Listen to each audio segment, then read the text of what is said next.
Hello everybody and welcome back to my channel Skyrockets. My name is Skylar and this is my 20th movie review for my channel. Now with the new Ghostbusters movie, Ghostbusters Frozen Empire, out in theaters now, I decided to rewatch all the old Ghostbusters, starting with Ghostbusters 1984, then Ghostbusters 2, and then Ghostbusters Afterlife. I also did watch the Ghostbusters 2016 version, which didn't connect with any of the others, so I'll be including that one too. But starting off, let's get to the original 1984 Ghostbusters. After three scientists lose their positions at a university, they decide to join together and become the Ghostbusters. Along with a new recruit on their team and some high-tech equipment, this team battles the supernatural for money. But when they encounter a gateway to another dimension, all four members must band together to stop the evil that is coming and save New York from ultimate chaos and destruction. So while watching Ghostbusters 1984, even though it's not specifically called 1984, this is the 1984 original version, I found the acting to be a bit poor and cheesy in the first few beginning scenes, but as it went through the movie, the acting got better, and I think it really progressed more after their experience in the library, so that's when the acting started to improve. It was really just all the acting before that where I was like, I had a lot of questions during this movie, like, why were the ghosts suddenly appearing more and more once the Ghostbusters formed?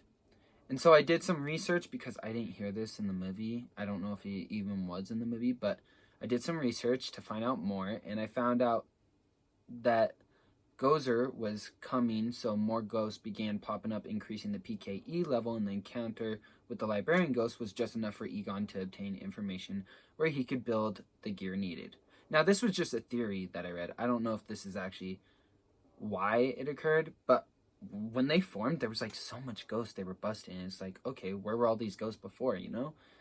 And so I guess the ghosts were showing up because Gozer was coming in, PKE levels were rising. But them busting the ghost made the PKE levels go down because they kept capturing the ghosts and containing them. So they were preventing Gozer from coming. And this also answered my question about why the two minions of Gozer appeared in the hotel around the same time rather than sooner. So that basically answered my question. It was all just a coincidence of timing that the Ghostbusters happened around the same time as Gozer arriving. Now, if the Ghostbusters didn't form, New York probably would have been doomed.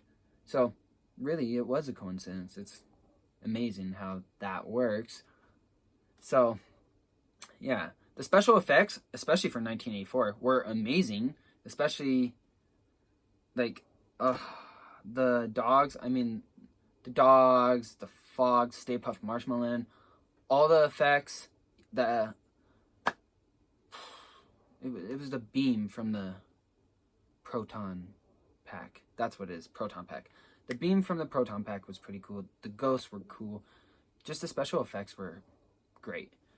As a kid, I would definitely say I loved this movie, but watching it now, I feel like the villain was super easy to beat, and the story should have had more details surrounding the villain.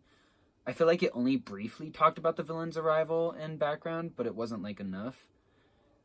I felt like it was just kind of thrown in there, and it didn't emphasize it more, because I didn't know much about it, honestly, until near the end. And the encounter with Gozer and the Stay Puft Marshmallow Man wasn't that long, or at least it didn't feel that long.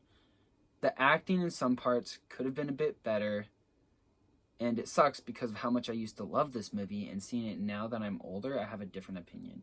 Even Ghostbusters Afterlife had a longer and better encounter with Gozer and the Stay Puft Marshmallow Man and the two dogs. So I definitely would say I did like Afterlife better, but I'll get to that.